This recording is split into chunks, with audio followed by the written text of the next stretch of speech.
Olá, tribo Conteiro! Sexta-feira, sextou, mais uma sexta-feira juntos aqui no Conteiro. Que delícia isso, gente! Vem entrando, vamos chamando todo mundo, que a casa é sua. Aqui é lugar de boa escuta, lugar de muitas conexões humanas. Pode chamar todo mundo, chama geral, chama os amigos, que a conversa hoje vai ser deliciosa, eu garanto para vocês. Vamos entrando, vamos sentando aqui nesse auditório gigante, que a casa é de vocês. Delícia a gente poder passar sexta-feira assim, com quem a gente gosta, é uma delícia. E o Conteiro é exatamente esse canteiro de gente, esse clube de histórias, essa biblioteca humana, essas histórias incríveis. E a melhor história é a história de cada um. Hoje vai ser uma história, gente, que eu tô numa alegria, assim, super feliz por estar aqui, por poder ouvir mais essa história incrível de uma mulher incrível. Olá, Alice, olá, Sandra Mara, Ana Paula chegou, olá, Felipe. Quem tá entrando aqui pela primeira vez, gente, sejam bem-vindos. E quem ainda não está seguindo, @Conteiro Histórias no Instagram e no Facebook. E canal Conteiro Histórias também no YouTube, tá bom? Vamos começar, que a história é dessas que a gente não pode perder nem um minutinho. Oi, minha sogra, que bom estar te vendo aqui, que saudade! Vamos lá? Meu nome é Kátia Werneck e eu tô aqui para mais uma Conversa Conteiro. Hoje é dia 23 de outubro, 15 horas no Brasil. 15 horas no Brasil? Tô certa, gente? 15 horas no Brasil. Ai, agora eu fiquei perdida. 16 horas no Brasil, é isso? Me corrija aí. Perdida. 20 horas aqui aqui.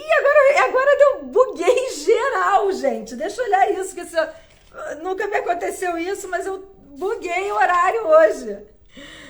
15 horas no Brasil, 19 horas no Reino Unido e 20 horas em Paris, e 20 horas na França. Gente, hoje essa entrada foi catastrófica. Era melhor eu não ter falado hora nenhuma, né? Sejam muito bem-vindos, boa tarde, boa noite.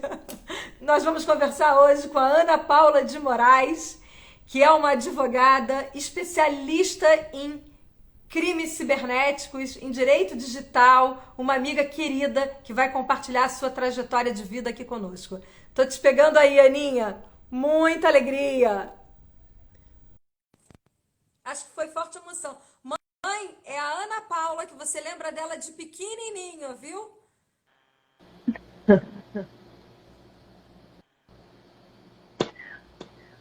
Olá, tá bom.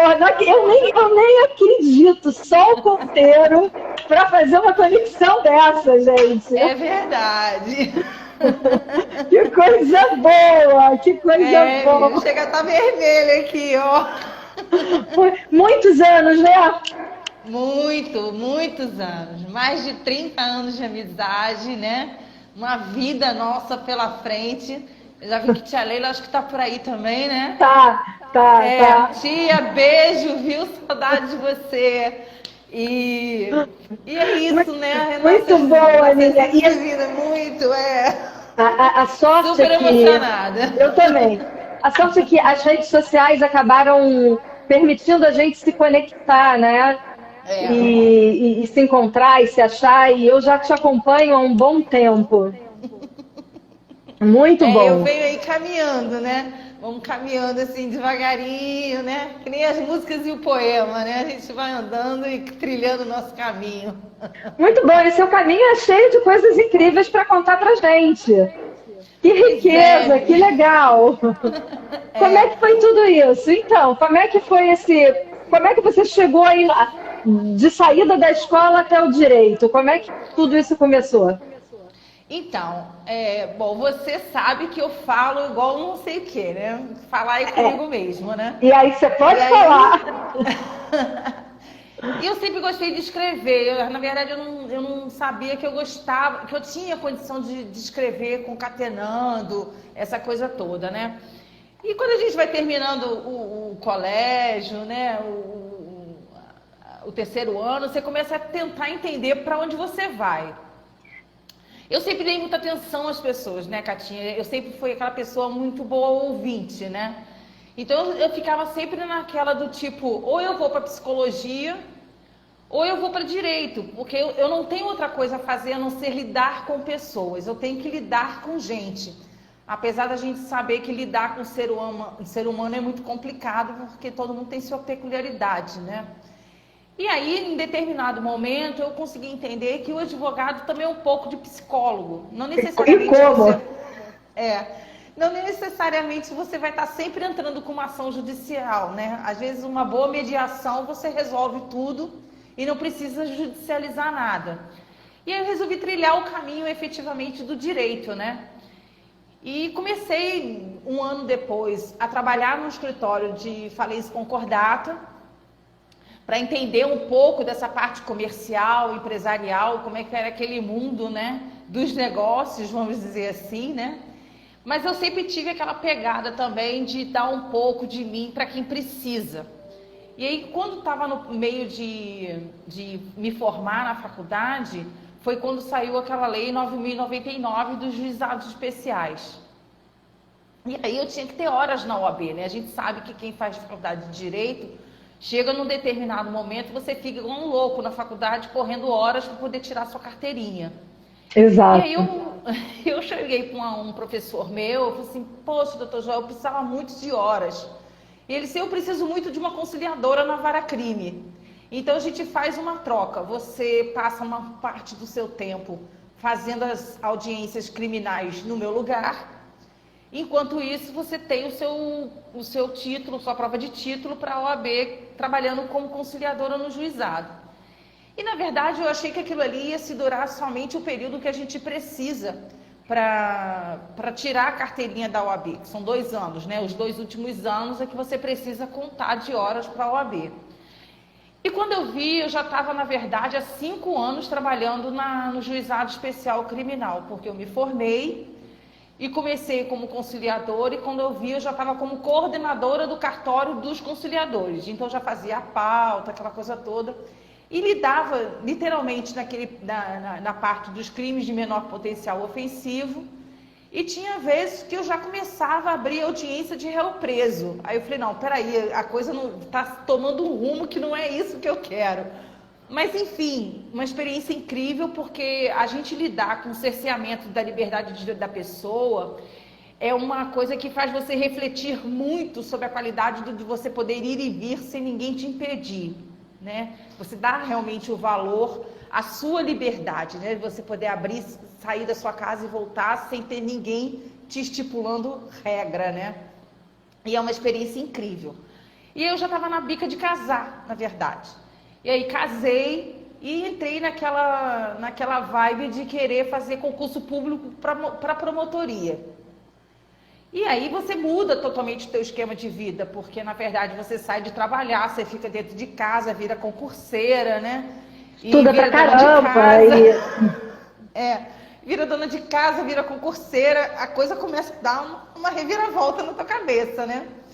Mas eu sempre senti falta de trabalhar efetivamente. Aquele negócio de ficar o dia inteiro estudando me remetia muito ao ócio da faculdade em certas horas, né? Porque você tinha que ficar ali horas se dedicando para uma prova, aquela coisa toda. E eu achava que eu já estava meio que fora daquela pegada de ficar sem fazer nada, só estudando, né? E aí veio um convite para eu trabalhar na Golden Cross no Rio de Janeiro, na área de cobrança. Na verdade, eu ia fazer cobrança de toda a parte da área de saúde, administração, e eu trabalharia direto com a controller da empresa. E aí começa a coçar, né, amiga? Você sabe como é que é, né? Tipo, pô, lá eu vou trabalhar, vai ser um ramo diferente, porque eu já vi parte empresarial, agora eu vou para a área de saúde, aí eu vou lidar com a saúde da pessoa, aquela coisa de você tá ali entrando no hospital e você vê uma pessoa super feliz porque ganhou um neném ou se salvou, mas ao lado dela tem uma pessoa chorando porque lamentavelmente perdeu um parente. Quer dizer, você lida com a vida de uma outra forma completamente diferente e você tem que ter uma cabeça muito legal para aquelas vidas não se transformarem num número para você e você tratar numa vida planilha de mesmo. Excel. Uhum. Exatamente, entendeu? Mas eu encarei, tipo, larguei a minha vida de pré-concurseira e resolvi encarar e voltar para o ramo empresarial. E fui trabalhar na Golden. E dado momento, toda a filosofia da empresa mudou no sentido de o operacional mesmo, porque eles tinham uma parte dos hospitais que eram ligados ao plano de saúde, e eles iam se desfazer do negócio hospital e permanecer só com o plano de saúde.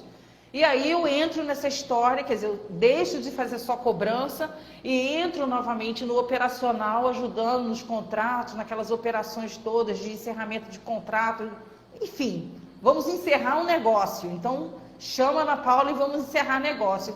Eu tinha dias que eu chegava em casa, eu estava até vesga, porque era tanto contrato de rescisão que tinha que fazer. Eu imagino, porque a Golden Cross era uma gigante da saúde, né? Exatamente. E lá pelas tantas, chegou o momento de se vender a operação de Salvador. E no momento que começou a se pensar em vender a operação de Salvador, a estrutura que era dessa empresa associada à Golden que eu trabalhava, né, começou a se reduzir também. Então eu já sabia que a minha hora também ia chegar, porque eu não ia ter muito mais função ali dentro, né? A gente tem que ser realista e ter maturidade para entender isso também, né? E nesse meio tempo, o meu marido, que é da área de tecnologia, foi trabalhar com um grupo de empresas que seria uma das pessoas que compraria o Hospital Salvador. O que de fato mais tarde aconteceu. Então, Leonardo começou a vir para Salvador e retornar, ficava uma semana, 15 dias aqui e depois voltava. E eu permanecia lá no meu cantinho, no meu latifúndio, fazendo o que eu tinha que fazer dentro da subsidiária da Golden. Chegou um determinado momento que não teve jeito. Olha, ou você vai para Salvador, com bala e cuia, ou a gente não tem condição, porque eu preciso de você como diretor lá, acompanhando toda a operação de todas as empresas do conglomerado do grupo. E aí, aquela decisão, né? Tipo, saio, fecho tudo, não sou como você, né? Que atravessei o Atlântico. Não, mas eu vou te falar, eu para Salvador, basta falar só assim, nem precisa terminar a frase que eu já estou de mala pronta. Eu amo a Bahia. Aqui é muito gostoso. E aí a gente, resolveu, tipo, um mês, vamos dizer assim, 1 mês e meio, que realmente esse seria um novo projeto de vida. E a gente chegou aqui num primeiro dia de Carnaval de Salvador. Eu nunca tinha passado por essa situação. Eu achei uma coisa assim muito louca, mas hoje em dia eu já sou super ok com relação a tudo isso. Óbvio, depois de 15 anos aqui, né, a gente meio que se acostuma, mas foi uma experiência de chegar... Você já está há 15 anos aí? 15 anos. 15 Caraca, anos. amiga. E aí a gente chegou aqui em pleno Carnaval de Salvador. Eu não tinha noção, Kátia, qual era o bairro que não era próximo a nada, misturado na muvuca mesmo da cidade, né? E a gente foi morar efetivamente no Corredor da Vitória, ou seja, no centro onde tudo acontece, né? Eu não tinha a menor noção. Mas foi delícia, né? Foi uma experiência incrível, né? Você não dorme durante 7 dias, literalmente. A gente ficou com as mudanças todas pela casa, porque não tinha condição. Se você fosse fazer mudança, você não ia dormir. Então a gente começou a inverter, né? A gente dormia quando podia e desempacotava as coisas à noite enquanto o carnaval acontecia na rua, porque não tem condição, o som não permite, né? E aí a gente foi ficando, mas era um projeto que tecnicamente a gente ficaria aqui no máximo 1 ano, 2, mas com a obrigação de pelo menos de 15 em 15 dias ir ao Rio de Janeiro. Então, assim, nem a primeira situação combinada acontecia, porque a gente não ia de 15 em 15 dias para o Rio. E a gente depois viu que também que não teve condição da gente permanecer 1 ano, 2 e voltar para o Rio, porque, na verdade, os caminhos começaram a mudar. ser trilhados. Então, a gente veio para a operação do hospital, a gente ficou efetivamente, nós dois, dentro da operação do hospital, no máximo 2 anos.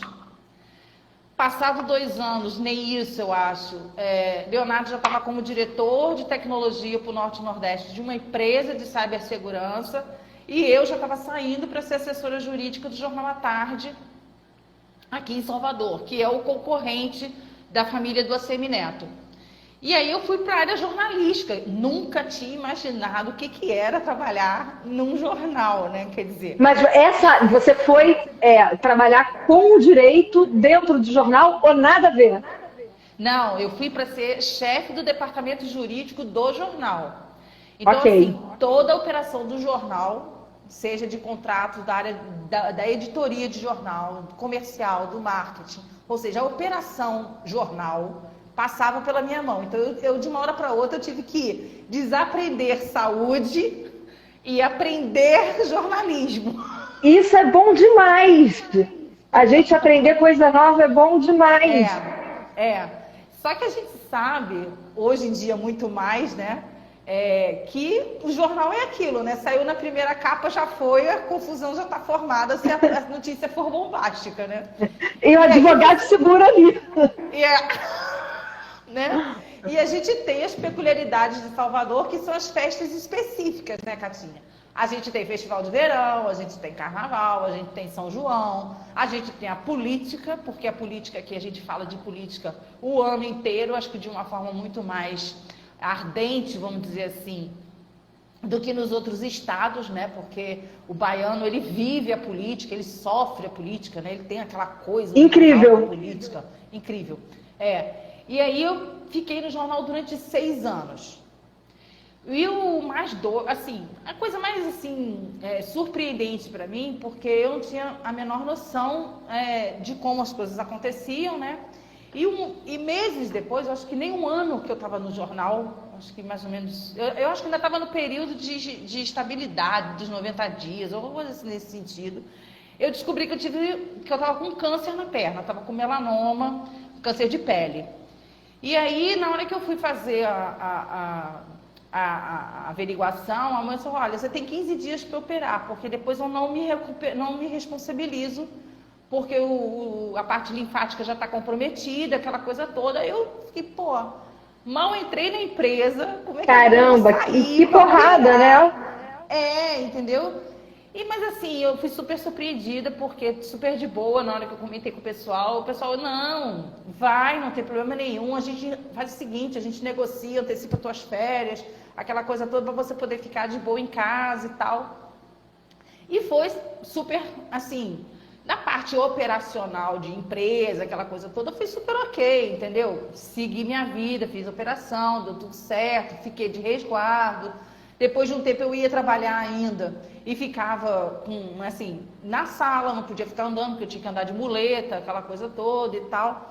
Mas foi super ok, né? E a vida que segue, você vai se adaptando e na medida que você passa por essas situações também, não tem como você não rever o seu posicionamento de vida, né? De você como ser humano, diante da sociedade, teus valores, aquelas coisas todas, né? Então, eu acho que todo mundo que passa por uma situação como essa, mais gravosa, menos gravosa, em qualquer coisa que mexa com a possibilidade que você deixe de viver na Terra, vamos falar assim, aí você adapta a qualquer situação da sua vida, você começa a dar valor a outras coisas e, de repente, aquelas coisas que você achava que era super ok para você, tinha preferência de tudo, não passa a ser mais assim, né? Então, assim... hoje em dia, as pessoas falam, às vezes viram assim, você viu aquele carro maravilhoso, queria muito ter aquele carro. Aí eu fico parado olhando para a cara da pessoa, a pessoa fala, você não gostou? Não é mais um valor de vida para mim, entendeu, Catinha? Claro, eu entendo isso facilmente. Para mim, completamente. Sabe? Então, assim, a gente passa a ter outras prioridades na vida enfim, essas coisas materiais, elas são consequências do que é necessário para você viver no dia a dia. É óbvio, você vai viver com conforto, né? Dentro das suas possibilidades, dentro do bem-estar, mas você já não vai ter aquela coisa do super. Eu acho assim, sabe como é que é? O super, o máximo, a qualquer nem faz do negócio. Não faz nem sentido. Você entendeu? A forma de você vestir, suas prioridades do que você vai comprar, qual é o valor que você vai se predispor a gastar naquilo ali para você, entendeu? Eu acho que você começa a fazer você tá um 360 e você para, você, opa, qual é o meu lugar efetivamente aqui, o que é que eu vim fazer aqui? E aí, dentro disso tudo, Leonardo já vinha me falando, rapaz, eu acho que você devia de pensar em direito digital. Rapaz, esse rapaz é baiano. Você pegou isso, hein? Rapaz. Aí começou com essa coisa pra mim, como mexer com tecnologia, né? Isso pra mim era uma coisa que não passava pela minha cabeça. E ele sempre dizia, olha, vai chegar um momento, e esse momento é muito rápido, você não vai mexer mais com papel no direito, dentro de tribunal, ir lá, protocolar petição, isso vai ser tudo por computador. Então, se você realmente não tiver à frente de todo mundo, você vai ficar mais uma no meio desse palheiro todo. Então, eu acho que você tem que começar a pensar fora da caixa. E aí eu comecei a fazer os cursos, efetivamente, em São Paulo, dentro da medida que podia, voltado para o direito digital e tecnologia. E fiz amizade com as pessoas lá e comecei a trazer o direito digital. E aonde você não faz amizade?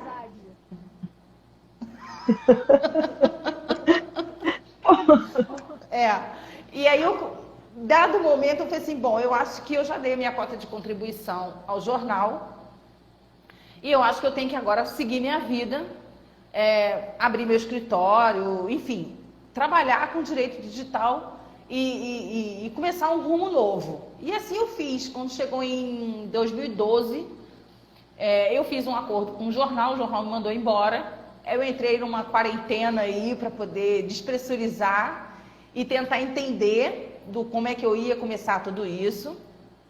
Confesso a você que ao longo todo do período que eu trabalhei no jornal, eu fiz análise, porque eu achei que era super importante para mim ter um apoio de alguém, até por conta da questão do melanoma, sair da minha cidade de origem, vir para cá. A gente precisa. Relação de pessoa, entendeu? Então eu acho que as pessoas têm que parar de ver o analista como uma pessoa que é só pra gente maluca. Não é, sabe? Porque se você for parar pra pensar... É pra gente que tá em pleno... pra gente que tá em pleno crescimento, amadurecimento, na dinâmica da vida. Eu acho assim, todo mundo tem o seu quê de loucura. Um mais, outro menos.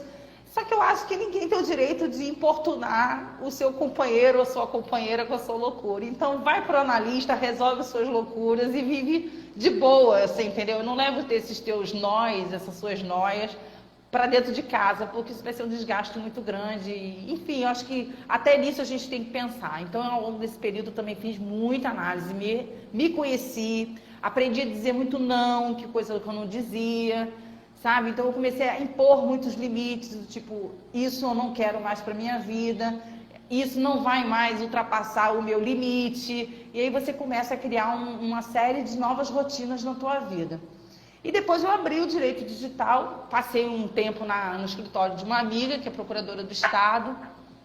Ela falou, não abre nada agora não, vem pra cá e a gente começa a te ajudar, a mostrar para o mercado que você saiu do jornal, vem pra cá e tal. E eu ali fiquei mais um ano ou dois ali dentro. E aí chegou um período que ela, como procuradora, ela tinha que fazer uma opção de dedicação exclusiva.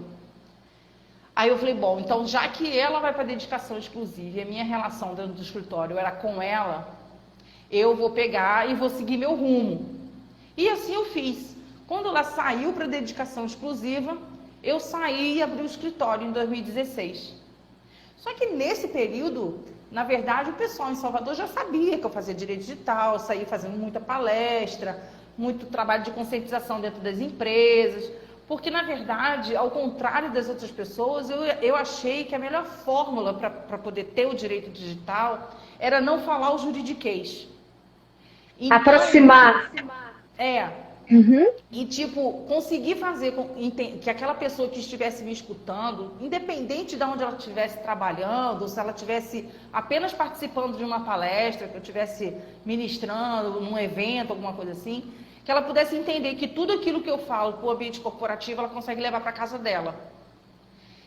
Então, na verdade, eu vim criando na cabeça das pessoas uma historinha. Então, sempre quando eu falo do direito digital ou vou fazer uma palestra, você vai entender que eu estou criando uma narrativa na tua cabeça para você entender que essa ferramenta que a gente está na mão todos os dias, ela pode ser utilizada por bem, pode ser utilizada por mal. Eu tenho um limite de uso para não fazer mal à minha saúde, ou para eu, de repente, não ficar sendo exposta a nenhum tipo de discurso de ódio, ou stalkeada, ou ser ameaçada, ou ficar expondo minha intimidade, minhas imagens, que isso pode ter um problema para mim lá na frente. Então, eu vim criando várias narrativas onde eu consigo levar capacitação para dentro da empresa, dizendo para o cara, olha, você está aqui dentro, você só pode usar dentro da determinação da empresa, mais do que isso, você pode ser mandado embora.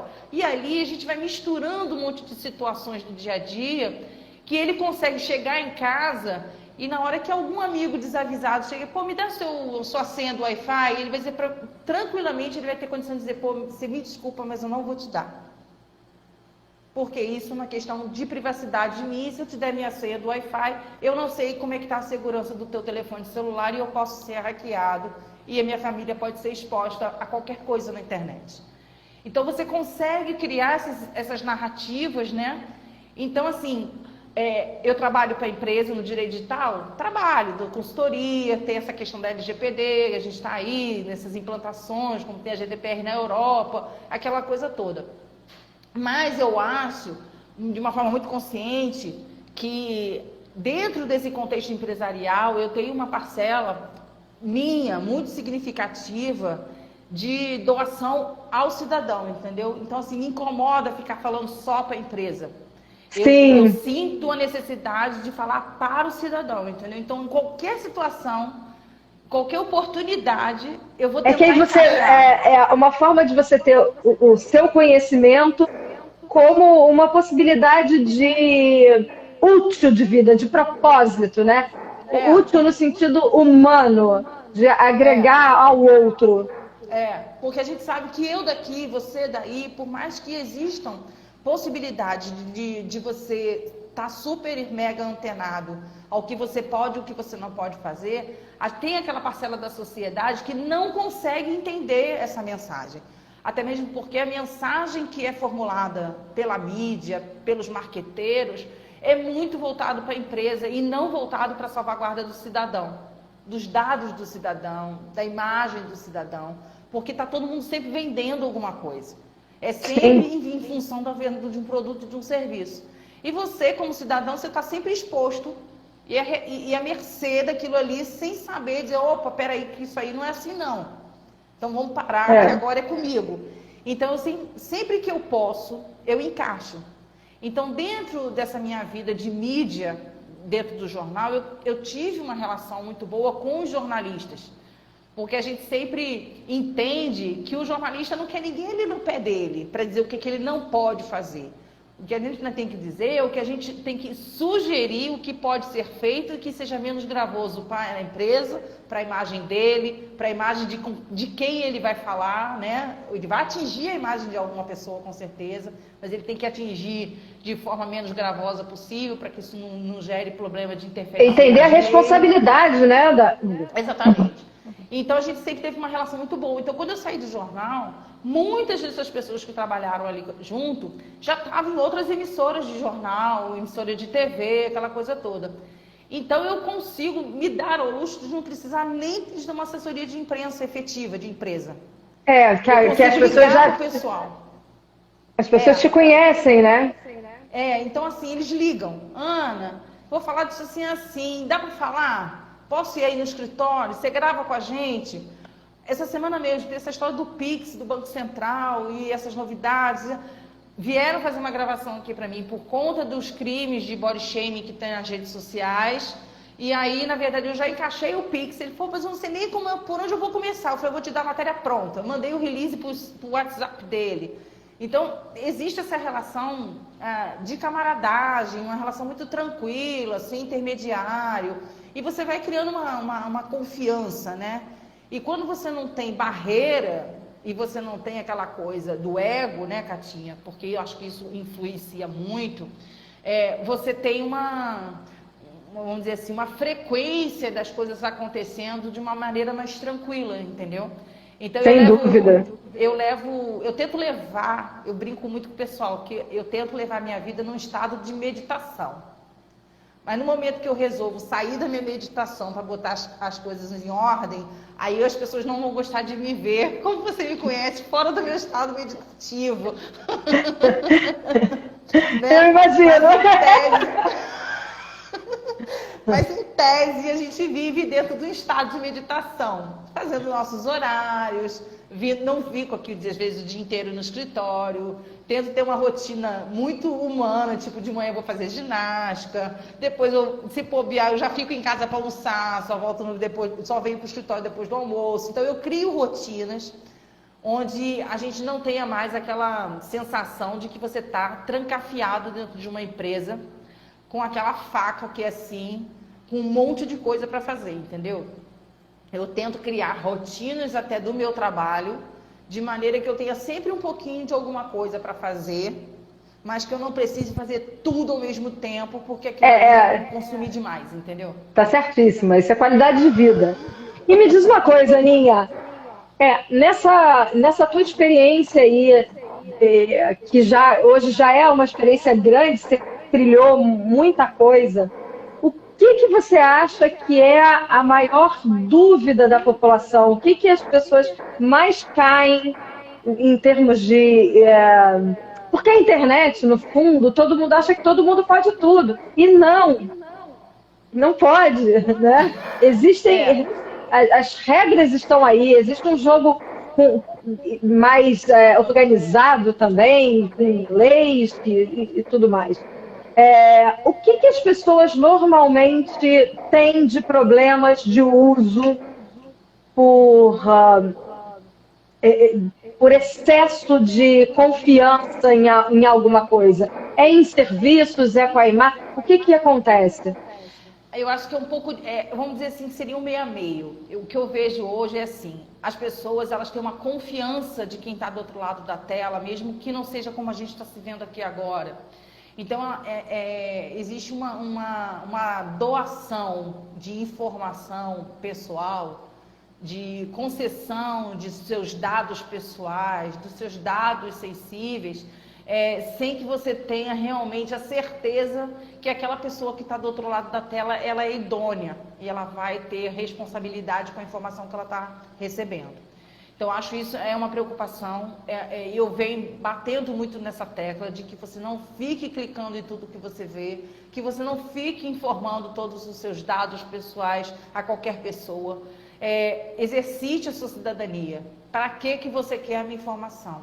Então, a gente tem hoje uma forma muito legal, porque a Lei Geral de Proteção de Dados veio muito a reboque da GDPR e já não era sem tempo, porque a gente sabe que aí vocês em Londres e toda a comunidade europeia já trata de dados desde lá de tempo da carochinha, né? Lá atrás você já tem essa cultura enraizada no cidadão europeu, né? Então você tem CCP de 95, você tem uma série de... Tem uma série de proteções.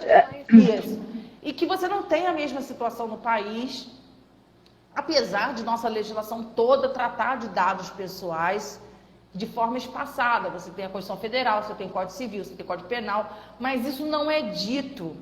Eu acho que a minha grande aflição é porque não é dito de forma clara para o cidadão: olha, a sua honra, a sua imagem, a sua privacidade, a sua intimidade, seus dados pessoais, seus dados sensíveis, isso é protegido por lei. Você sabia disso? Aí a pessoa fica olhando para você, tipo, como assim? Você não tem que chegar numa loja que você vai comprar uma bolsa que para você pagar você é obrigado a fazer um cadastro. Isso é coisa casada, não tem essa obrigação. Eu não preciso saber do meu CPF, do meu e-mail, do meu celular para ela fazer um pagamento. Eu já cansei de deixar objeto de bijuteria, deixei de comprar coisa em lojas de shopping, porque a pessoa sabe, mas eu não consigo fazer o fechamento da compra se a senhora não me deu o meu cadastro. Porque as lojas estão tão amarradas num sistema já com esse vício, né? E aí eu falei, não, então tudo bem. Como eu estou pagando à vista, não estou te pagando a prazo, e eu só teria que essa obrigação se eu estivesse fazendo financiamento, você fica com o teu produto e eu compro na outra loja. Aí quem está ao redor de você, no mínimo, te tira de maluca. Porque acha que você está fora da realidade. Na verdade, você não está fora da realidade. Você está salvaguardando as suas informações. Porque você não sabe quem tem acesso àquilo ali. E qualquer pessoa que tem acesso ao CPF de uma outra faz uma miséria na vida de uma pessoa, né? A outra coisa é a exposição na internet. A gente se expõe. Mas a gente tem um propósito de se expor e a gente tem um limite de exposição. E tem o ânimos da exposição, né? Isso, tem isso, Só que a gente vê que tem uma galera aí que se expõe. Por que quer se expor? Ela precisa daquilo ali, porque na verdade, ela vive uma vida dupla.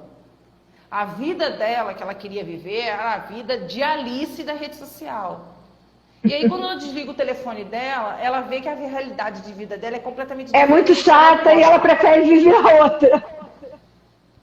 Então, ela precisa postar, ela precisa estar sempre bem. As fotos dela têm sempre muito filtro, porque ela precisa estar muito linda para a sociedade.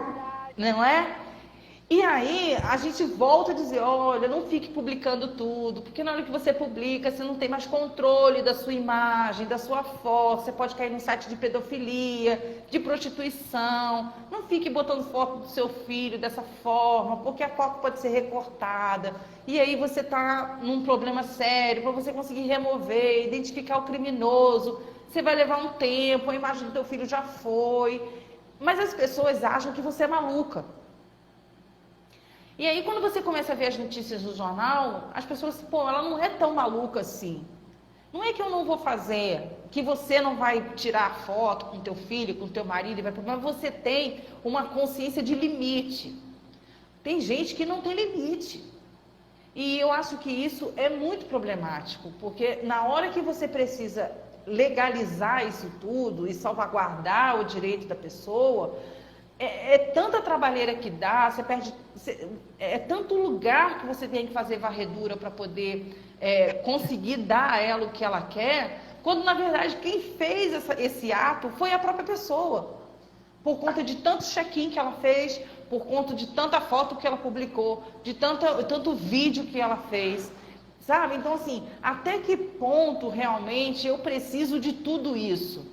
Eu acho que é um pouco do conceito do Dalai Lama, entendeu, Catinha? Daquele do tipo assim, na hora que você vai no mercado, eu acho que você pode fazer a mesma analogia para a rede social, para a internet como um todo.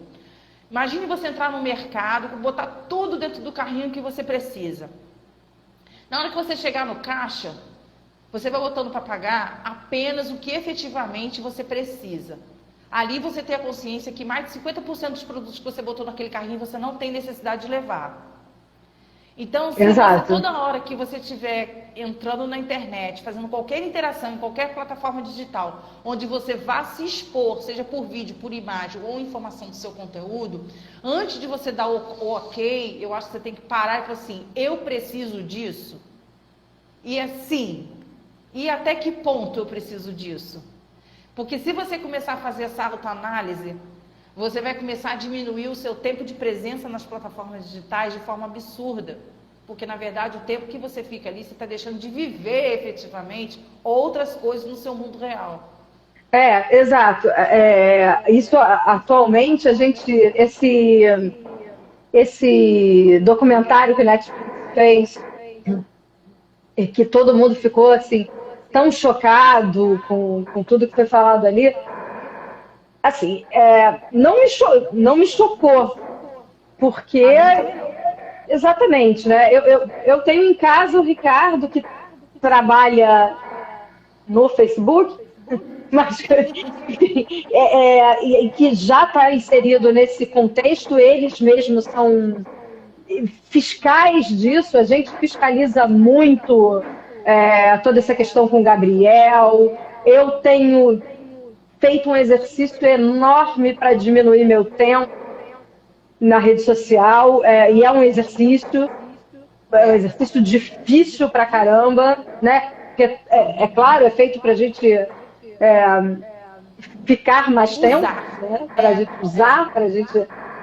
Então, assim, é muito difícil, mas a minha preocupação nisso tudo é, de fato, esses crimes que acontecem quando as pessoas estão se passando por outras, e isso é muito frequente, sobretudo, não só com crianças e adolescentes, não, né? Eu tenho amigos e amigas que se envolveram amorosamente com pessoas que não eram, e era golpe. O Brasil, como é que está preparado quando você faz uma queixa, faz um boletim de ocorrência, se você foi... se você caiu num golpe desse, você foi vítima. A gente está hoje preparado para lidar com isso? A gente está amparado, Ana Paula, para lidar com isso, para detectar quem é, ou ainda é muito frágil? Então, a gente tem as delegacias especializadas em crimes digitais, tanto na Bahia, quanto no Rio, quanto em São Paulo.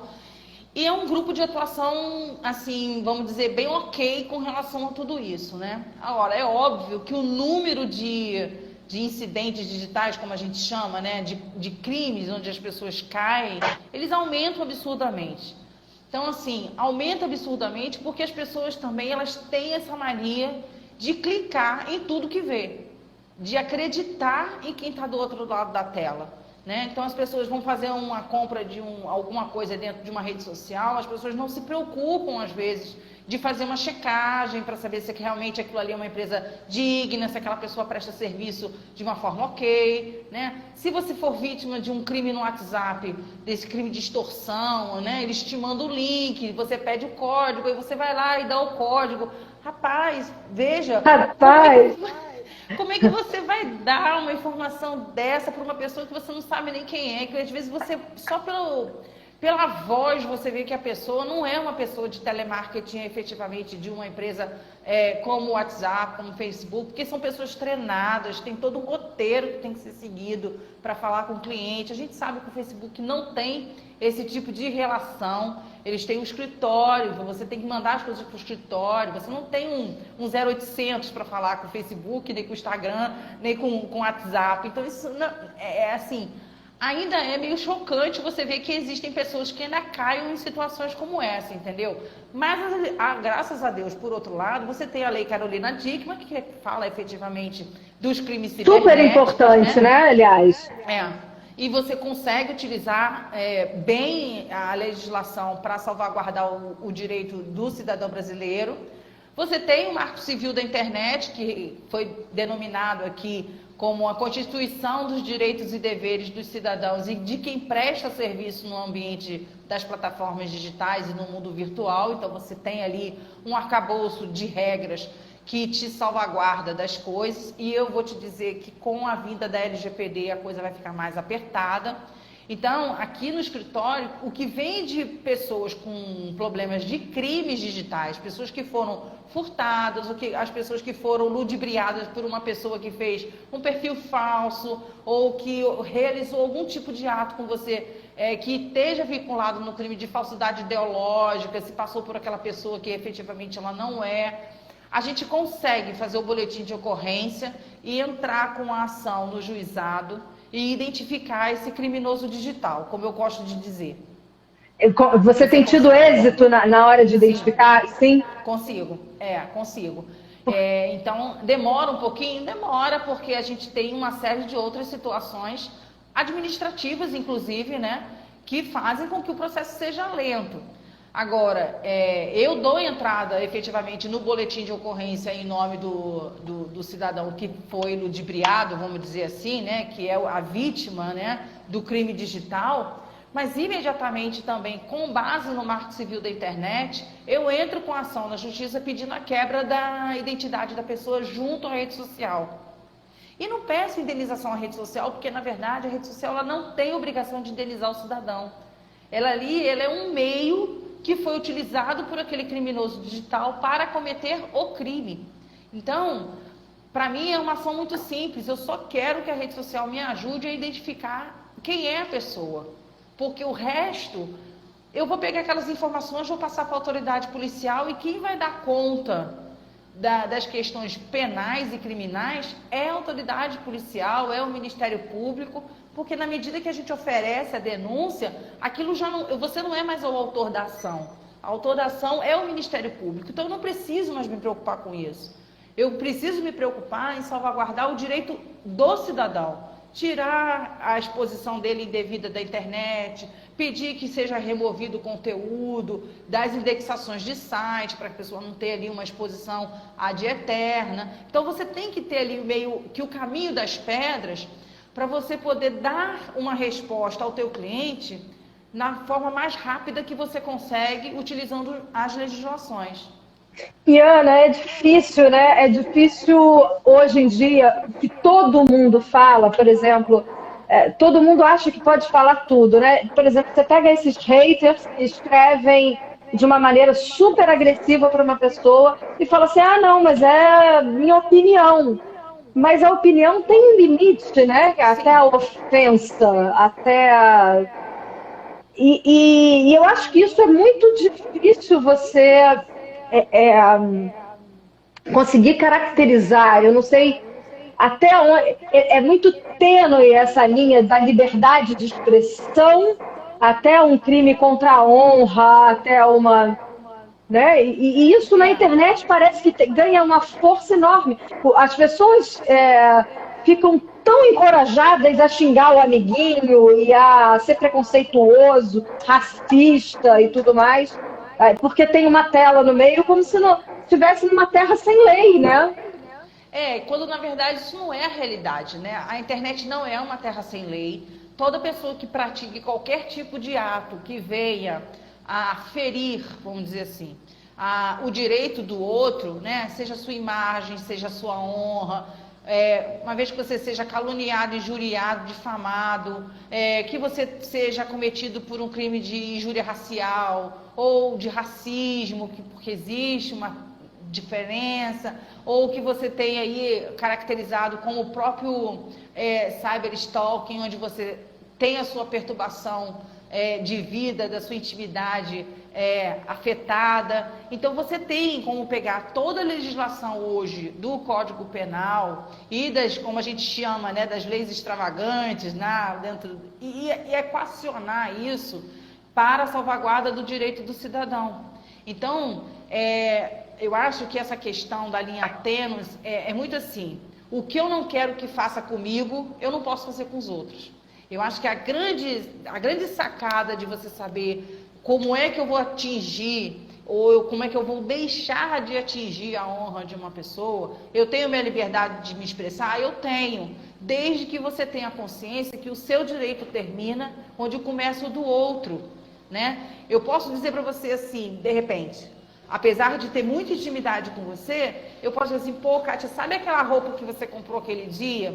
Rapaz, eu acho que de repente para aquela situação não estava legal. Eu tô te dizendo que a roupa não estava legal, mas eu não preciso dizer, porra, você estava horrorosa com aquela roupa, velho. Eu não preciso dizer isso para você dessa forma, porque eu vou lhe ofender dentro do ambiente, sabe? Então são exemplos que a gente usa até nas palestras como forma de dizer para a pessoa, bicho, antes de você digitar e dar o enter, leia o que você está dizendo. Será que você gostaria de receber uma mensagem dessa? Ou será que você realmente não deve ter alguns problemas com você e você quer transferir os seus problemas ou as suas coisas mal resolvidas para aquela outra pessoa? Então não faça, porque isso tem uma consequência. O problema aqui no Brasil é que as pessoas acham que a legislação brasileira não vai ser utilizada para indenizar o outro de uma violação do seu direito, o que não é uma realidade. Não mais. A gente usa todas as legislações em vigor, mesmo que não tivesse a LGPD, ainda que não tivesse a Lei de Proteção de Dados. Eu sempre usei todas as legislações em vigor no Brasil, junto com o Marco Civil da Internet e a Constituição Federal, para salvaguardar o direito de todo e qualquer cidadão. A gente tem uma lei máxima no país, que é a Constituição, que lá no artigo 5º diz: a ninguém cabe o direito de tirar a privacidade, a intimidade, a honra, de ferir nada do outro ser humano. Se eu pegar o artigo 5º pura e simplesmente, você já está revelado. não é? A gente sabe Claro. disso, né? Então, assim, é muita questão de você também conhecer ou querer conhecer os seus direitos, porque na medida que você para entender o que são os seus direitos, você também entende que o teu direito termina onde começa o do outro. Sem dúvida. Eu fico imaginando, se a gente quando estudava, né, há pouco tempo atrás, a gente na escola, Aninha, já era difícil, porque crescer é difícil. Tem sim, tem bullying, sim, é difícil e tudo mais. Mas hoje em dia, com rede social, você não descansa, porque antes a gente está na escola e se você tem um problema de aceitação com a turma, você vai para casa e estou protegida. Agora, a gente vive um momento que é demais a pressão de todo mundo falando sobre todo mundo, ou pegando uma foto de um casalzinho que está se beijando e jogando para a turma inteira. E nesse momento a gente não tem maturidade, tem 12, 13 anos. Aquilo é uma pressão muito grande, né? Ou mesmo rolar um nudes na internet na época que você está na escola, gente. Isso é... Eu vou até pegar esse gancho que você deu, porque eu acho que aí você tem assim, uma responsabilidade muito objetiva do pai e da mãe, né? Vocês aí têm uma peculiaridade porque o Ricardo trabalha no Facebook, ele tem essa realidade muito presente com você aí, tem uma cabeça jovem com você, vocês têm uma forma, a gente tem uma forma que é mais jovem de identificar isso de uma forma mais ok. Mas essas questões de adolescente também, a gente tem uma parcela de culpa do pai e da mãe na medida que a gente permite que o filho faça uma conta numa rede social sem que ele tenha a idade que a própria rede social determina que ele pode ter uma conta na rede social. O Facebook, lá no teu termo de uso, ele diz que o adolescente ele pode, se não me falha a memória aqui, a partir dos 13 anos. Antes disso, não. Se você for levar isso ao pé da letra, todas as crianças abaixo de 13 anos, os pais cometem crime de falsidade ideológica. Porque a criança que inseriu os dados dela mentiu. E pelo Estatuto da Criança e do Adolescente, se a criança mentiu, quem vai responder é o pai e a mãe. Então, assim, é uma forma muito clara de jogar o jogo. Então, se você quer ter o teu filho na rede social, você cria a rede social. Beijo, meu querido. Você cria a rede social e fica como responsável do teu filho ali com uma senha subsidiária e um login subsidiário onde você faz a administração do que está sendo conduzido na rede social. Você está salvaguardando a imagem do teu filho, do que ele está escrevendo, e você vai dando uma educação digital. Nada mais é do que o controle parental, né, Catinha? É isso, que dentro da rede ou fora da rede ele precisa existir. A responsabilidade é nossa. Exato. Então, assim, então você vai fazer o controle parental. O Gabriel, ele, durante muito tempo, e a gente realmente entrava para checar o que estava conversando, o que não estava, quem eram as pessoas que ele se conectava, e eu acho que tem que ser assim mesmo. Não tem essa questão de eu estou invadindo a vida do meu filho. Não, ele tinha 11, 12 anos, não tem essa história de invasão, não. A gente vai dar uma checada, a gente vai saber, porque às vezes ele não tem nem maturidade para identificar a malícia que existe por trás daquilo tudo, né? Claro que a ferramenta melhor é o diálogo, e sempre vai ser, né? Trazer essas conversas para dentro de casa e conversar abertamente. Tipo, eu acho que esses aplicativos de controle parental, eles vieram num momento super bom para todo mundo, entendeu? Porque até aquele pai que não saberia como abordar o assunto, sabe? Eu acho que através da ferramenta é uma forma que você tem de você ter uma ordem na casa. Ó, vamos botar uma ordem aqui, como a gente diz aqui na Bahia, né? Vamos botar ordem no baba, vamos organizar isso e vamos botar os limites para todo mundo. Aí você vai pegar teu filho, vai ligar o computador, vai mostrar para ele o que ele não pode ver, porque não é para a idade dele, ele não tem maturidade para entender sobre aquele assunto. Ele vai te dizer o que ele gosta de acessar. Então, acho que vai ser uma tarde de troca. Exato. Muito legal. Você sabe como é que é? Como a gente tinha antigamente na escola, não é? E na escola e em casa filha, também, não na televisão. Não é isso? Não tinha isso. A gente cansava de ouvir. Né? Não anda com Determinados criança filmes, olha, você não Isso. pode assistir, não é pra tua idade, tudo bem. Exato, é a mesma história, é a mesma situação, só que com ferramentas diferentes. As pessoas têm que entender, assim, todo e qualquer crime, né, Catinha, que a gente vê no mundo real, acontece no mundo virtual. A única coisa que vai diferenciar é que o crime vai acontecer através de um smartphone ou de um computador ou de um tablet. Exato, mas é a mesma coisa, exatamente. É a mesmíssima coisa. Né? Aninha, como a nossa conversa está acabando, enfim, porque a gente é... Quem é que pode? Mas eu não posso perder você, não. A gente vai se falar. Vai. Você começou com um curso agora... A gente tem 4 minutinhos, mas eu queria saber do curso que você começou agora. Então vamos, rápido. Eu fiz um curso de EAD, chama-se DM Educação Digital, .eadplataforma.com. O ambiente, na verdade, ele tem o intuito de educar as pessoas digitalmente de como utilizar as plataformas digitais. E também tem um curso que eu falo de marketing digital e LGPD descomplicada. Então, na verdade, para o pessoal que trabalha com marketing, eu digo para eles lá de uma forma muito de beabá e aportuguesada, como é que eles vão ter que mudar um pouco a rotina deles em virtude da LGPD. E o que é LGPD? É a Lei Geral de Proteção de Dados, que entrou em vigor no país dia 18 de setembro de 2020. Fresquíssimo. Na verdade, é um grande regulamento, é um grande guarda-chuva regulatório da salvaguarda dos direitos fundamentais de todo cidadão brasileiro. Porque hoje, a exemplo de vocês na Europa, qualquer empresa só vai poder coletar e tratar dados do cidadão brasileiro se a gente der o nosso consentimento. Se a gente não consentir, a empresa não pode tratar. Então, eu criei um ambiente virtual, em virtude da pandemia, como uma forma de eu continuar me comunicando com todo mundo, fazendo palestra, fazendo curso e mostrando para as pessoas de que maneira eles podem usar as plataformas digitalmente corretas, vamos dizer assim, né? Sem cair numa pegadinha digital.